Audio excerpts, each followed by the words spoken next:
wabarakatuh. Waalaikumsalam. Alhamdulillah rabbil alamin wa bihi nasta'in ala umuri dunya wa din. Asyhadu an la ilaha illallah wahdahu la syarika lah wa asyhadu anna Muhammadan abduhu wa rasuluhu la nabiyya ba'dahu.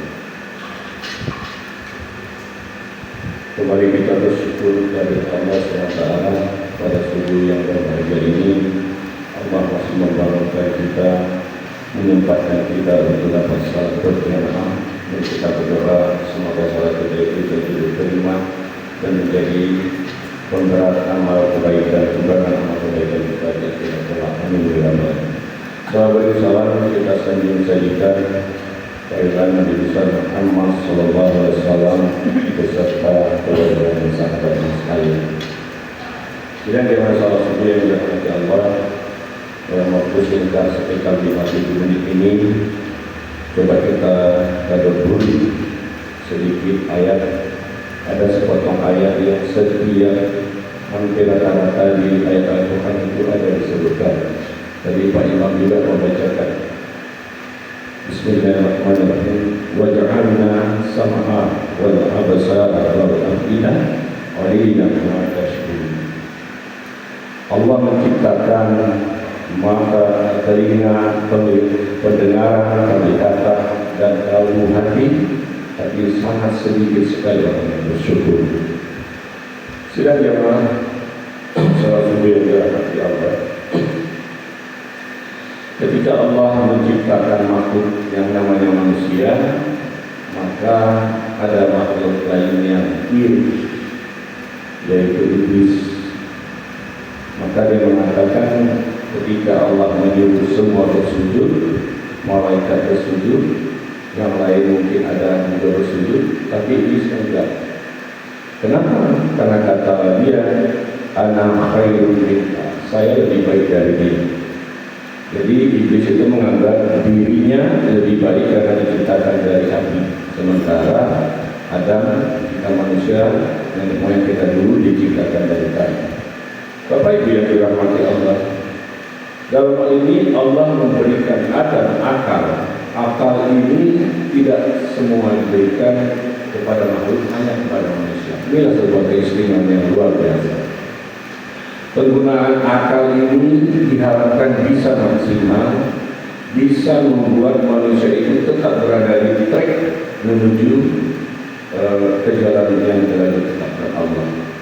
Betapa pentingnya akal ini sehingga di dalam Al-Quran sering dikatakan, apakah kamu tidak mendengar? Afala tasma'un, ya, untuk jamaknya. Apakah kamu tidak melihat? Afala yubsirun. Nah, pendengaran, penglihatan itu bagian dari CCTV-nya akal. Jadi kalau akal itu bukan otak. Kalau otak itu yang letaknya di kepala, itu otak semua ada, kerbau pun ada otaknya, kambing ada, semua ada. Tapi akal itu yang tertanam di kalbu, konek dia ke otak. Jadi kalau otaknya komputer, jadi itu semacam nur cahaya dari Allah. Jadi betapa pentingnya akal ini sehingga ada dua, kalau ibaratnya menteri, kedua menteri ini sangat berdaya oleh akal, yaitu pendengaran dan penglihatan. Nah, Bapak Ibu yang dirahmati Allah, ketika akal ini dimanage sedemikian rupa dengan baik, karena akal ini dia mendengar, melihat, memutuskan, berpikir, menyimpang dan sebagainya, sehingga pada konteks pembelajaran di sekolah atau di psikologi, dia ada istilah namanya kecerdasan. Jadi ketika akal itu berjalan di track yang positif, di tempat yang lurus, maka akal itu dia menuju kepada yang telah ditetapkan Allah, timbullah kecerdasan. Kecerdasan itu kalau di dalam terminologi pendidikan dibagi tiga. Awalnya pertama namanya IQ, intelligentsia quotient, kecerdasan intelektual, pengetahuan. Dulu orang berpikir ketika anaknya cerdas, IQ-nya tinggi, ada tes IQ itu, berarti dia menyatakan beruntung, anaknya sudah pintar. Tetapi setelah diselidiki para ahli, kecerdasan yang namanya intelektual, pengetahuan itu rupanya hanya 20% berpengaruh dalam kehidupan manusia. Hanya 20%, tidak lebih. Setelah itu ada penelitian, rupanya ada yang lebih berpengaruh, yaitu yang namanya EQ, Emotional Quotient, kecerdasan emosi. Di dalam konteks hari-hari, emosi diterjemahkan orang adalah marah. Padahal marah itu salah satu bentuk emosi. Jadi kalau kita ibaratkan ada kue bolu, ada bolu pandan, ada bolu kukus, ada bolu tulbar, macam-macam. Jadi emosi itu adalah perasaan seseorang yang sedang dialaminya saat itu, macam-macam. Bisa gembira, bisa sedih, bisa kecewa, dan sebagainya. Marah adalah satu bentuk emosi. Ketika orang sedang senang-senang juga emosi, tapi bukan emosi dalam artian yang negatif. Dari hasil penelitian para ahli, emotional quotient, kecerdasan emosional ini rupanya sangat berpengaruh, hampir sampai 80%. Jadi misalnya kita ambil perumpamaan seorang yang sedang marah besar, kadang-kadang hilang akal sehatnya, kecerdasan inteleknya, sehingga hanya dengan masalah kecil saja, misalnya karena faktor ekonomi, kekurangan uang atau stres ringan, dia mau membunuh orang atau mencuri. Nah, itu namanya kecerdasan emosionalnya, kecerdasan perasaannya itu tidak bagus. Cobalah orang sedang marah besar, kita tanya kali-kali, 3 kali 7 tambah 4 kurang 2. Itu bukan dijawabnya, kita malah dikumpulkan kita. Kalau dia orang sedang marah, menunjukkan emosional quotient itu sangat berpengaruh besar.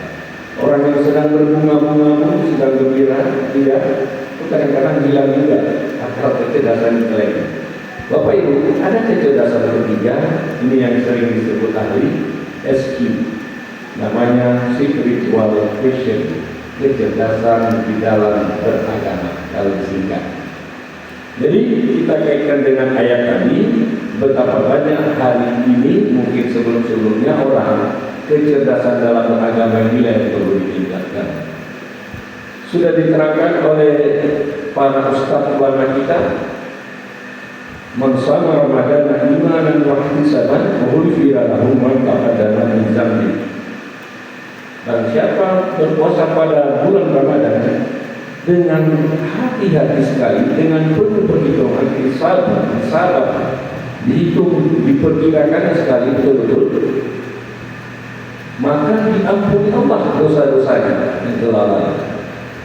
Kemudian man qama Ramadan imanan wa ihtisaban ghufira lahu ma taqaddama min dzambi. Pada redaksi yang lain hadis Nabi, barang siapa yang mendirikan malam-malam Ramadan bisa dengan sholat tarawih, seperti dijelaskan Ustaz kita dulu tahu namanya, bahkan kalau perlu subuh hari kita beristighfar, tapi kita banyak lalai, termasuk saya sendiri.